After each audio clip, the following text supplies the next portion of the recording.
Welcome to 34th episode of the New Ventures podcast. I'm your host, Sanjoy Sanyal, founder of Regain Paradise, a boutique climate finance consulting firm and a visiting fellow at the Cambridge Judge Business School. I do these podcasts to help amplify the voice of climate innovators from across the world. In this particular podcast, we will discuss how to reduce the carbon it takes to ship your favorite t-shirt from where it is produced to the warehouse in your own country. To discuss this, we have not one, but two guests joining us from Singapore. Dr. Sanjay is an expert in shipping and poetry. And I guess the poetry comes from the romance of the seas. And Ken, of course, an old friend of mine, has dedicated his whole life to communicating stories about sustainability. Welcome, Ken and Sanjay. Thank you, Sanjoy. Thank you, Sanjoy. Sanjay, we'll start with you, if you can briefly introduce yourself. I'm currently the Chief Technical Officer at the Global Center for Maritime Decarbonization. We really focus on trying to help the maritime sector eliminate GHG emissions, and we have four ways we do that. One is really deploying solutions, financing projects, creating a collaborative platform, and also help shape standards that will help move the needle around decarbonization for the maritime sector. Thank you. And Ken, you are, of course, a returning guest. Would you like to introduce yourself? Yeah, so sustainability is, as you said, my main preoccupation in life, but I'm also drawing largely these days on my experience in journalism. I started out as a journalist 60 years ago. And while I've been in newspapers, radio, television, these days I'm mostly helping companies produce content and effectively communicate what they're doing in the sustainability space. And this is where I recently got involved with Sanjay again, because I'm helping DNV, the maritime sector of DNV, communicate what it's doing in the whole decarbonization space. Thank you so much. Sanjay, I will get back to you. I know you introduced yourself by talking about the work that you're doing in the Global Center for Maritime Decarbonization, but you have a really long history in the shipping industry as well, right? Yeah, I guess if you look back at my own career, even in ExxonMobil, one of my first roles was looking after the maritime lubricants and maritime engines. And then, when I was in DNV, I was also doing maritime advisory. I would really say my recent roles as executive director at the Singapore Maritime Institute really got me thrown into the deep end with regards to the whole maritime world and all its transition efforts, and now with the Global Center of Maritime Decarbonization. Well, I always ask this question from our oil and gas executive, and you come from ExxonMobil. When was the moment that you decided to, in your career, you wanted to focus on decarbonization? Well, I think even in Exxon, there was a lot of decarbonization of sorts, right? Because energy efficiency has always been a very important area in any operations, even before the concepts of sustainability, only because the more energy you save, the more cost you save, and therefore the greater your margin. So that whole concept of decarbonizing, we never use those words in those terms, but in terms of reducing energy use was always there even before it became a big buzzword today. I guess getting into moving from hydrocarbons to electrons through my career and now applying it specifically within the maritime sector, and with the greater focus on climate change that wasn't there in the 90s, the term decarbonization has now a greater meaning than just energy efficiency. Right, that's an important point. Ken, I'll come back to you. Shipping industry is probably the most globalized of all industries. Can you help us understand where Singapore ranks in this problem of maritime decarbonization?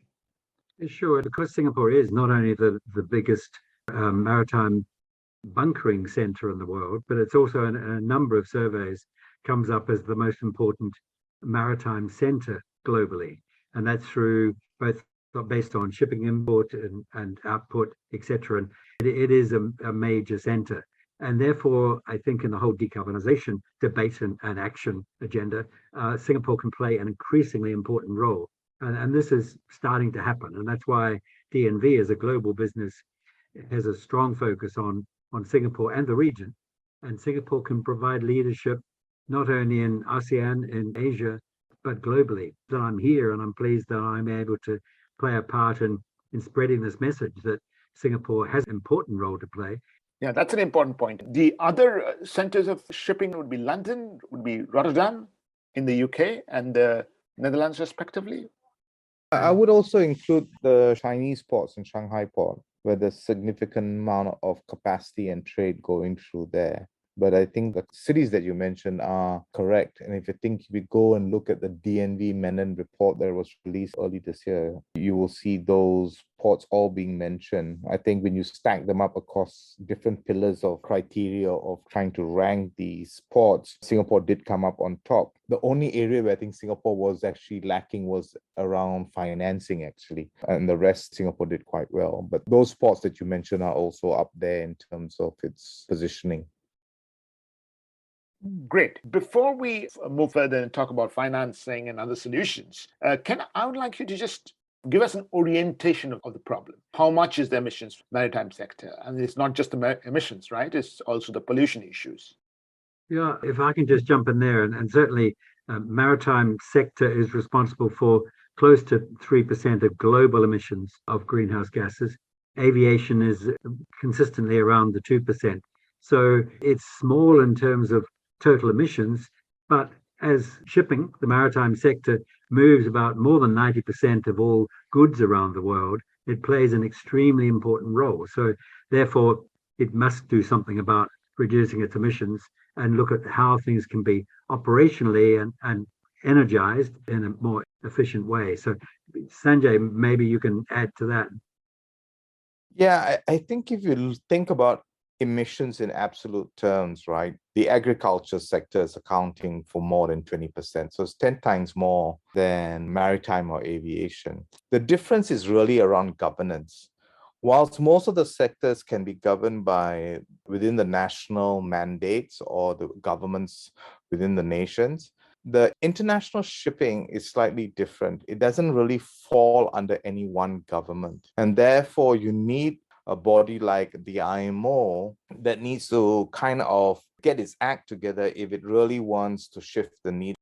It is now actually taking advantage of Industrial 4.0 and other decarbonization efforts that's happening within the national boundaries of various nations, right, to see how in itself can also contribute to the solution and not be part of the problem. So I think this is where shipping is really trying to address decarbonization, both from a compliance perspective, but I think there's also a corporate vision among the shipping companies to actually be part of the solution. Well, I think the emissions issue is well taken, but there is also the local pollution issue, right? Well, air and water near the coastlines, which particularly exaggerate what scientists would call climate stressors. So acidification of the oceans is being exaggerated by pollution near the ports. Is that an issue at all, or is it not an important issue? Well, I think what IMO 2020 did was it really forced the industry to go from 3.5% sulfur to 0.5% sulfur. Sulfur content obviously is the main reason for a lot of this acidification that's going on, right, through sulfuric acid. So IMO 2020 really started cutting out the use of high sulfur fuel oil, right? So that was one big major step that has happened. And you can really see in terms of the bunker sales, which would have been, 70, 80% on high sulfur before IMO 2020. And then after that, it's swapped over to very low sulfur fuel oil. For the remaining ships that are still burning high sulfur fuel oil, they're all expected to put on scrubbers, which means they have to knock out the sulfur to meet all the sulfur limits. If you go into the environment control areas called ECAs in Europe, US, I don't think we have any in Asia at the moment. You will see lower sulfur emission. So there's been a lot more control on sulfur and nitrogen NOx, what you call nitrogen oxides, to make sure that pollution element is actually being addressed at a very strict level. Not forgetting that a lot of road transport also contributes to a lot of acidification through the burning of gasoline and diesel, and the limits on sulfur, and that has also been tightening. So you see a general tightening on fuel on sulfur limits to limit the impact of those kind of air pollutions.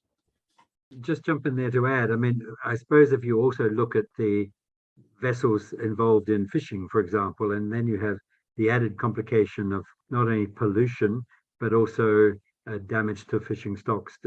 We're not seeing many examples in Asia of sustainable fishing. Now, I suppose this is a related issue, and certainly there is the issue of plastic pollution in the oceans, which we could possibly say that shipping has contributed something towards that. There are still a lot of irresponsible operators of some vessels who do discard far too much rubbish in the ocean. So that's another issue, but it's related. And certainly, I don't know whether we can say the maritime industry globally accepts or adopts some of that additional pollution that comes from the operation of vessels at sea.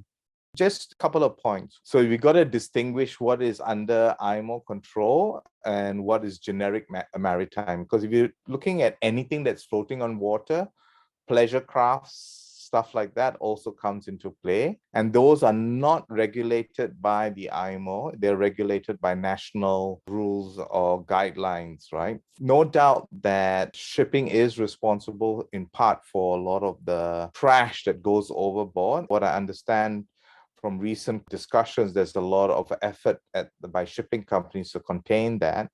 If you look at the source of plastic in the sea, they come from three nations: Indonesia, Philippines, and China, I believe. And a lot of it is actually coming out from land use and the pollution of rivers that flow out into sea. So I don't think anyone can say that no one is responsible for the pollution at sea, but I think they all have different extent of the roles that's being played. And I've seen efforts on the shipping side to actually do more to control that, at least within their control, whatever they're responsible for. But yeah, I mean, everyone's guilty at some point.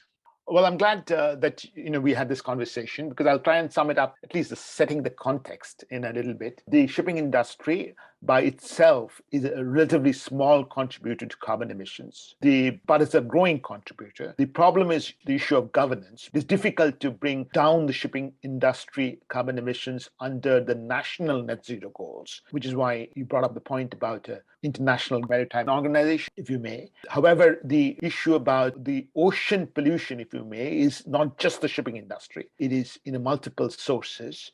The shipping industry specifically is trying to bring down the sulfur content in its fuel, which should reduce ocean acidification, which is, of course, a very key issue in the protection of the coasts. So that's the kind of way I'll sum up this conversation before we move to solutions. Any quick comments? Yeah, just that remember the sulfur reduction has already happened in the year 2020. That's why it's called IMO 2020. So that is already in place. So vessels already need to comply to that. Brilliant. In terms of solutions, let's first talk about, just stepping right from the sulfur topic into the fuels, right? Fuels is an important part of the solution of the reducing carbon emissions. So the Global Maritime Center is working in ammonia. So Sanjay, can you tell us a little bit about that work? Yeah, but if I can, I just want to contextualize the different things one can do in terms of decarbonizing the maritime sector. There are three big families. The first family is called what you call operational measures. The second family is what you call technical measures. And the third family is called market-based mechanisms. Now, if you look at these three different families, they have different degrees of impact. And operational measures, majority of them will give you no more than 10%, except for maybe slow steaming. But slow steaming is a bit controversial because it is very easy to do. It is very dependent on the contracts of arrival times that the ship operator is subjected to. If you look at the technical measures, majority of them is anything between 4 and 9% energy efficiency. The only big ticket item is wind assisted solutions. And if you're on a windy route, you can get up to 30 to 40% reduction in energy usage. If you are using engine derating, you can come up to 15%. But the big ticket item is actually fuels. And that is really where your question is. We look at all fuels equally. We don't take sides at the moment. We are very fact-based driven. The reason why we were looking at ammonia was this. regardless of the color of ammonia, ammonia can be toxic if it's not properly handled. Ammonia today is moved in cargo form and been moved quite safely. There have been a couple of incidents. They're moved in bulk in the past, but they're not many, right? But when you consider ammonia as a fuel, then you're looking at the bunkering supply chain. Now, the bunkering supply chains has multiple stakeholders, smaller break bulk volumes, very high frequency. Therefore, unless properly managed, it can pose a risk to both the seafarers and the ship operators. There are no guidelines today that help guide the bunker operations of ammonia. There's no bunker operations of ammonia anywhere in the world. So we figured ammonia being zero carbon molecule, that if ammonia was going to be the fuel of the future, it's a no regret step to actually understand all the safety requirements and develop procedures around the bunkering process. And that's exactly what the study is doing. The study also provides a competency framework to train seafarers and operators to best handle ammonia as a bunkering fuel. I'm glad that you gave us the perspective. Just one thing before we jump in, because many of us do not know some terms in the maritime industry. What is engine derating? Engine derating means if your engine can go at 100 kilometers per hour, you'll cap it and you say you can never go above 80 kilometers per hour. So you derate the full design specification of the engine. It's a hard cap. Oh, yeah. So which is related to the topic of what you call slow steaming. It's just ships running a little slower. No, slow steaming is different. So engine fixes your maximum speed you can go. In slow steaming, you can throttle down and reduce the speed that you go based on your contracts of when you depart and when you arrive. So you have a more play. But in engine derating, it's a hard cap. That means you want to go faster, you can't go faster. In slow steaming, if you have to go faster, you just accelerate. One is a mechanical limitation and the other one is an operational choice. What's obvious, and fuel is so important, but when we're looking at decarbonisation, maybe we also consider, and I think in many parts of the world they are looking at it, but maybe it hasn't been applied on a large scale, and that's what we're making big use of on land, and that's solar and wind energy. And I know in the past, if we look back to the history of sea trade, it was all in sailing ships. So I know I've seen and written about various attempts around the world to introduce rather sophisticated sailing ships, or ones that rely on wind energy as well as, say, solar, or maybe other fuels. So I did see, and I don't know if Sanjay had a chance to look at it, but the French catamaran that visited a few months ago, and that was amazing how not only were there solar cells on board, but rather smart masts that could capture the wind, and it also was producing its own hydrogen fuel cells from seawater. So it was sort of combining three sources of energy while at sea. And Sanjay might well know other examples around the world where this could be commercialized. I have seen examples of this going on in Europe, some examples of trials where quite large vessels utilizing solar and wind. Yeah, no, Ken, I was on that vessel and I spoke to, I can't remember his name now, the owner. The wind story is there, right? Like I said, depending on wind and your routes, you can get up to 30-40%. I can tell you where the challenges of wind is. Unlike the old days where we just had crew and, these vessels are so much smaller. When you look at a 22,000 TEU container ship, there is no space for you to put any kind of wind device except the ones they're trying now, which is the kites. So there are a lot of the design limitations of the vessels and their purpose. Let's not forget the purpose of the vessel and the design of the vessel to meet that purpose does create some kind of barriers to the amount of space you have to put wind devices. But that's being addressed and by design, right? So the Flettner rotors, the fixed sails, are quite good for call liquid and bulk carriers, but they can't be used in container carriers, right? Which where kites are being tested.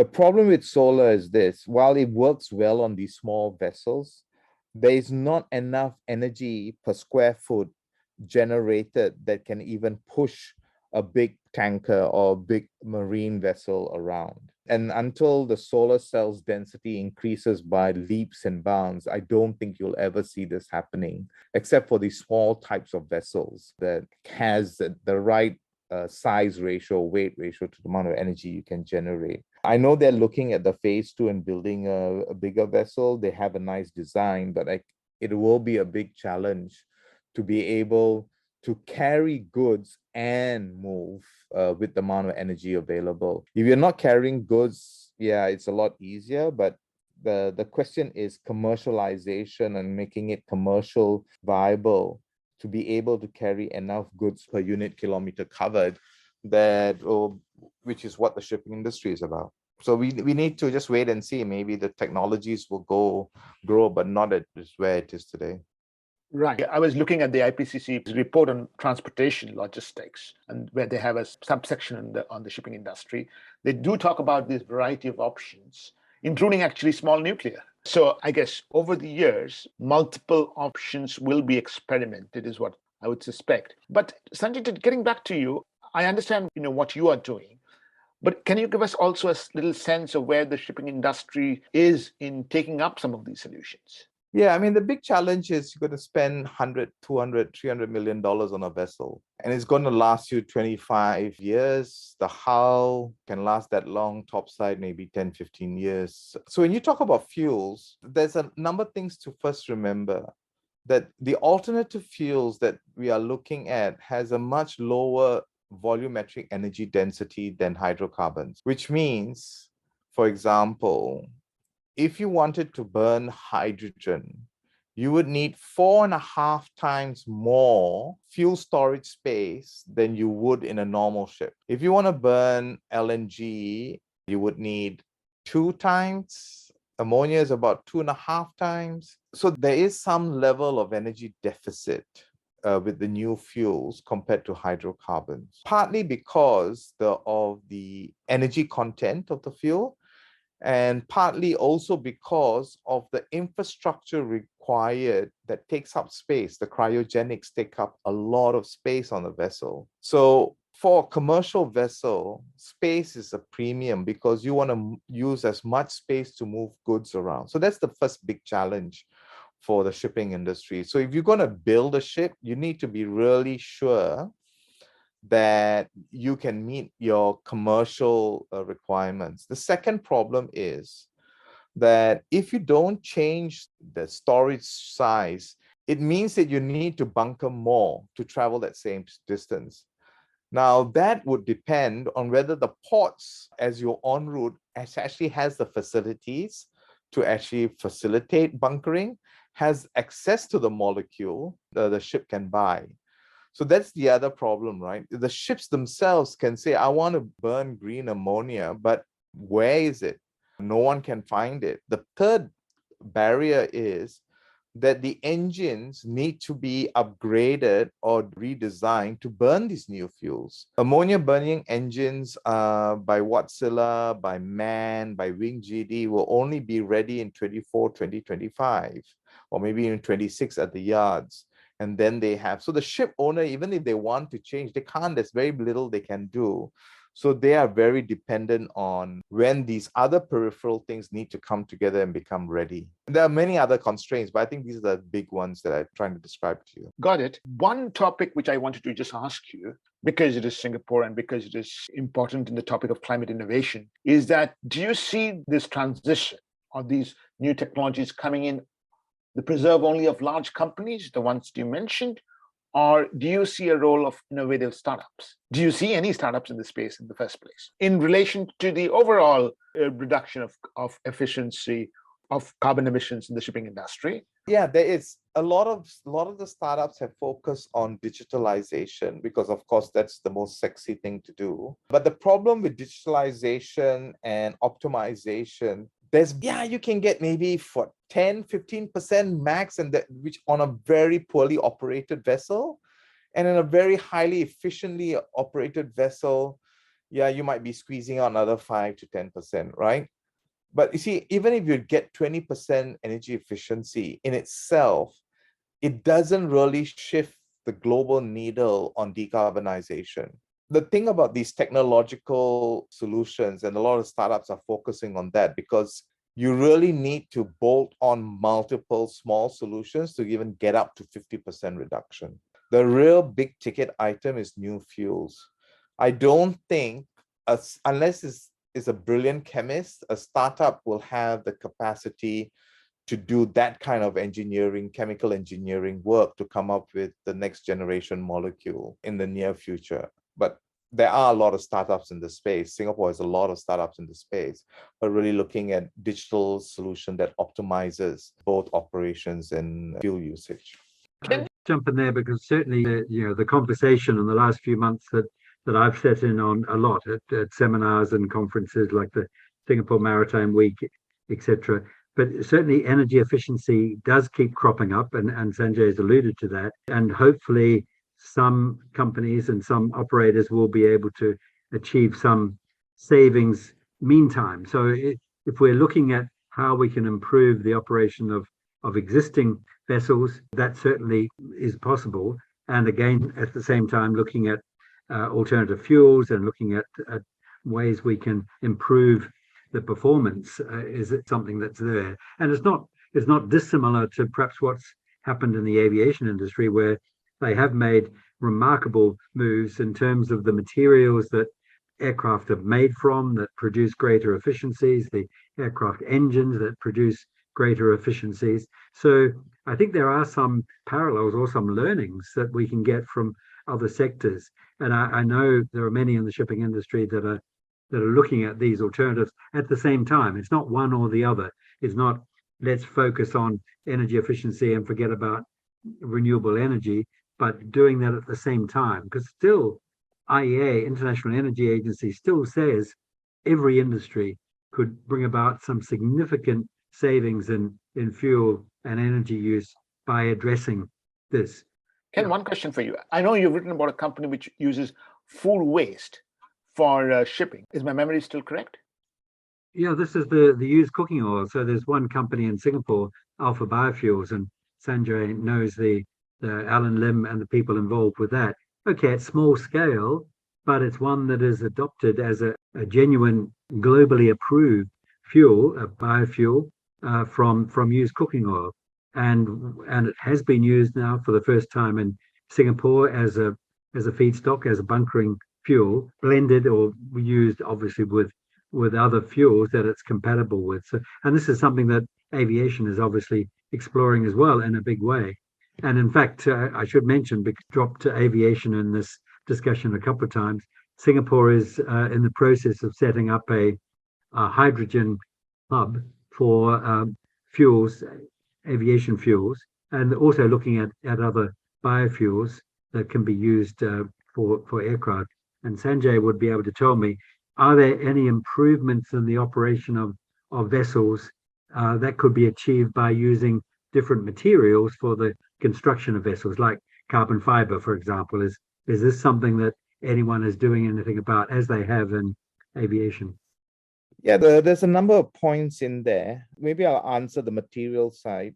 A lot of the lighter material that is being used is really in the hovercraft area. Aluminium, we have a few aluminium yards in Singapore, like Penguin, and it's because it is lighter material. But when you look at ocean-going vessels, a lot of this material can't take nature's wrath at the high seas.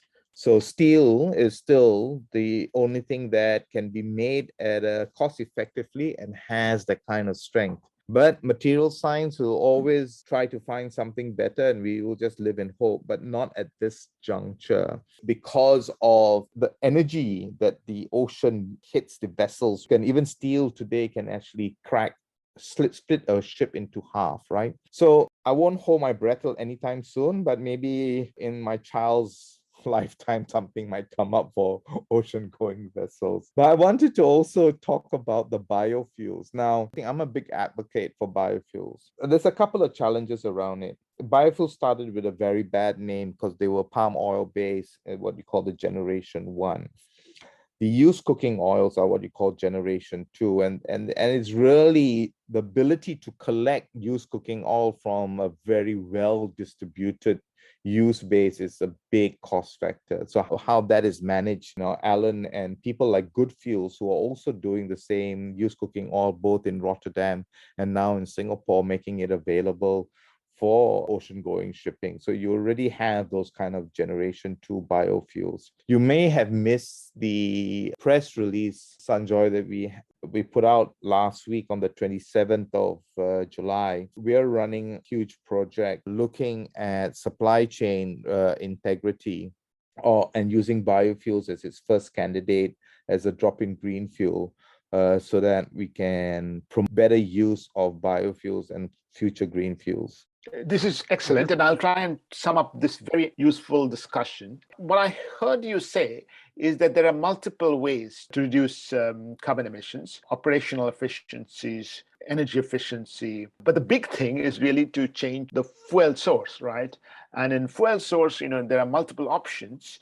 There's wind, obviously. Solar is difficult, but fuels like ammonia and perhaps the new generation biofuels have a future.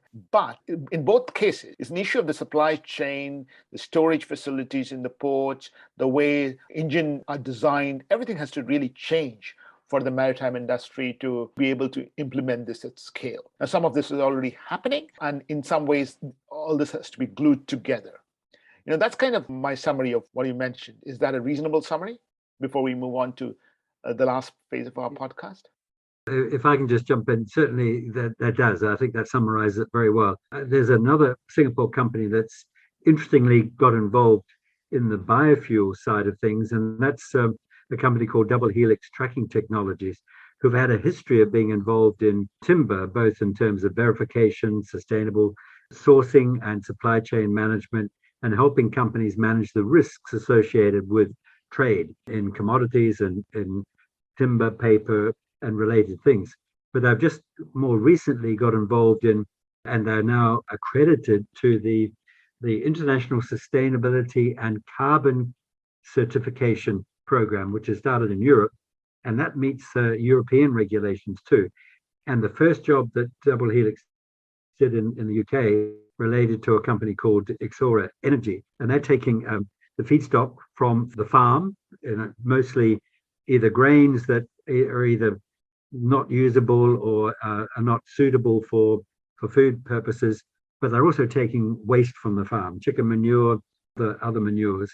But they're not only getting a fuel, and they're actually now advanced to the extent that Exora Energy are feeding gas into the national grid in the UK, but they're also providing, if you like, a byproduct, which is a suitable fertilizer manure for the farm. So they're killing two birds with one stone. But very interesting, what Double Helix have found now is that there's demand for their services in Singapore and Southeast Asia to help companies on that sourcing and supply chain to verify, to make sure it's not palm oil, or it is used cooking oil or something else that is suitable and is not taking what would normally be accepted as a food product. So this is very important. But this new regulation and this new certification process is one that certainly can be applied to the maritime sector as well in terms of biofuels. Really happy that you brought up Double Helix, because Kevin Hill, who is one of the shareholders of Double Helix, was actually on our podcast last year. Just to sort of sum this up, one question that I had is that given the fact that the emission reduction of the shipping industry is small, but it's also hard to abet, has the shipping industry been active in using carbon credits? I would say as an industry, no. They haven't been that active. Some major shipping companies have started to look at it, but carbon credits has its own problems, right? The shipping industry, at least the number of CEOs that I've come across, their sense is they want to do real reduction and not by vicarious reduction, I mean, by this credit system. The application of carbon credits is, you got to look at the sourcing and, whether it's real and there's other issues around it. But what they are now trying to see is whether the shipping industry itself can generate carbon credits. And that in itself also has a lot of problems, especially around additionality and sustainability. But it is being looked at, but I would say in general, no. I just add to that. I mean, certainly I've had a bit to do with carbon, or mostly writing about it over the years, but certainly Singapore is doing a lot as a country, and because it's an important financial center, is seriously looking at playing a role as a carbon exchange, as a bank, as a facilitator for carbon credits and carbon offsets. So it's something that certainly Singapore is playing. But I think Sanjay is right. It's more difficult to apply to a process. But if the aviation industry is certainly doing it in terms of people can pay for something additional to their airfare, it's not so easy, I don't think, if you're talking about as freighting goods. So that's where I think shipping would be a little more difficult to apply. But certainly it's being applied in the commodity sector and preserving forests and in making sure that things are managed, land use is better managed. So carbon credits certainly play a role, but I see it more difficult for the shipping maritime industry to apply. Sanjay, if I can just add to Ken's comments, the two companies I'm aware of, Kuhn and Nagel, has a service provision where if their customers wants to ship goods and be seen as carbon neutral, Kuhn and Nagel provides the services to purchase those carbon credits. It's not at the shipping industry, but it's at the logistics industry, right? Good Fuels, because they have ISCC certification, have some level of carbon credits, and they use it to sell those credits to shipping companies that may want to buy it, and they have a service wing that actually provides this. But I don't think it's widespread at this moment because the philosophy of carbon credits is not fully accepted by all parties at this juncture. Right, Sanjay. One thing that you said that will pick up a little bit on is this topic around building the platform and building the financing mechanism. I don't think we have talked about that at all. And obviously, that's a very important topic.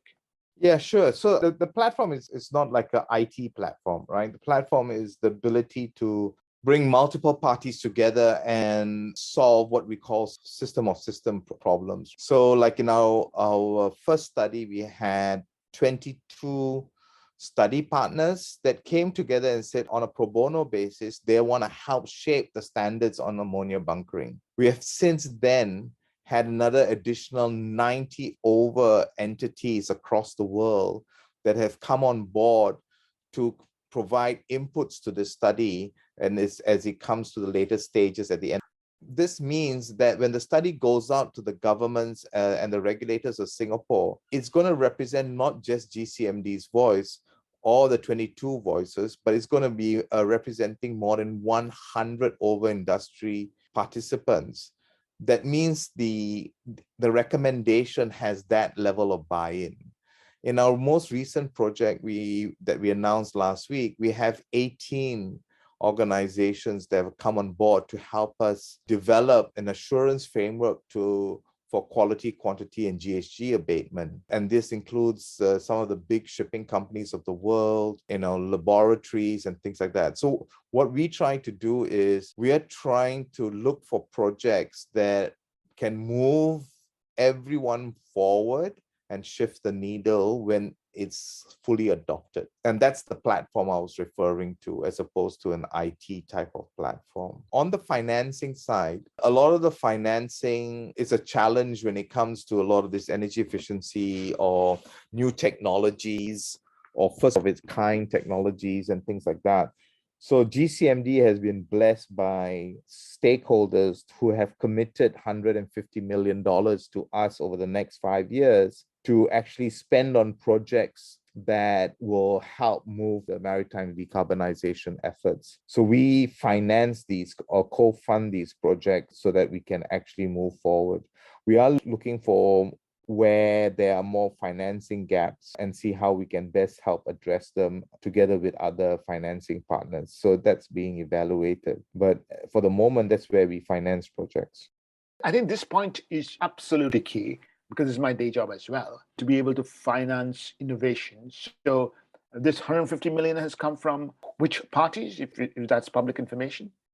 Yeah, it's all very public. I mean, it was announced last year. The NPA gave 60 million, and then we had 10 million each for BW, BHP, EPS, ONE, DNV Foundation, and Samcorp Marine. Early this year, BP Shipping and Hapag-Lloyd put in another $10 million each. We had Chevron and BCG put in $5 million each towards the GCMD to help get stuff done. So these are all our current stakeholders that have contributed to GCMD's setting up. We're just 1 year old on the 1st of August, actually.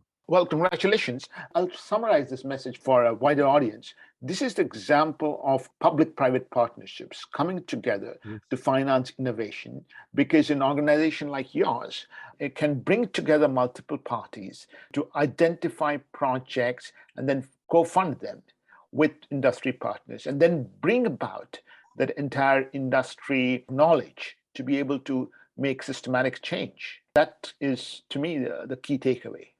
Yeah, and the fact that the other thing which I didn't mention, that GCMD is actually a non-profit organization. Our mandate is not to hoard information, but to share information. So whatever we fund, we try to put it out there for the good of the maritime industry. And that's the commitment of all the partners who have put in money. So they're not expecting any return on investment. For them, it's really a benevolent group of people who said, I'm putting this money in to benefit the entire shipping industry. And one thing that not only GCMD, but Sanjay represents as well is this attitude of collaboration, which consistently over the last few months has been cropping up just about every time there's a conference or a seminar or a webinar, and how important it is. And particularly, I think, with the maritime industry is so diverse, from everyone from shippers to shipbuilders to designers to fuel producers. So the collaboration between all parties, public and private, is so essential. And the one point that was made at the Singapore Energy Transition Conference held in June, that DNV played a major role there, and the group president was there, Remy Erickson, and he made the point that the important role that Singapore can continue to play, and the financing one is certainly there, but Singapore can be seen as a hub for not only scaling up fuels or doing what's being done through the GCMD, but also looking at innovation, looking at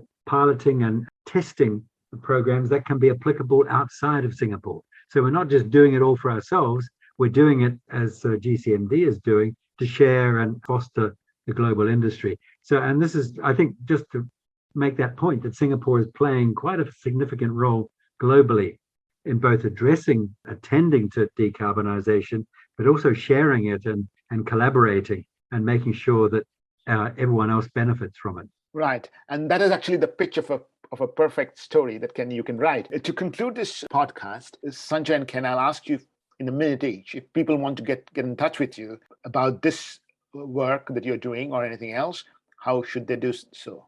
I'm best on email, but I am very active on LinkedIn. So people can find me on LinkedIn. I post things just about every day. I'll either post or share things. So I have a number of articles already, some of them on decarbonisation and the maritime sector on my pages. And I did start a few months ago what I call Ocean Outlook. So it's really a magazine feature that I put through my ABC Carbon Express. So probably easier to find me as Ken Hickson on LinkedIn. I'm accessible and I usually respond. For me, it's easy. Just go to our website, www.gcformd.org. There's contact us there and do write to us, and we monitor all emails coming through there. Thank you so much, Sanjay. And Ken, as usual, wonderful to host you again. I think it is so important to bring the Singapore story to the world. Sanjay, I must thank you especially because we haven't ever done anything on the maritime industry. And I think a lot of people are very interested to know about this. You're welcome, Sanjoy, and thank you for the opportunity just to share our thoughts from GCMD, and we look forward to a positive impact on the maritime industry. Wonderful. And I'm always happy to work with you, Sanjoy, and speak and take part in these things. You're doing a great job in communicating sustainability and climate change, which is something that I've been on about for a long time, but more than happy to share and work with you. Ken, I admire you very, very much. If you like this podcast, do visit us on regainparadise.org, regainparadise.com. You can reach out to me on LinkedIn, and you can also subscribe to these podcasts on Anchor, Spotify, Google, Apple, and YouTube.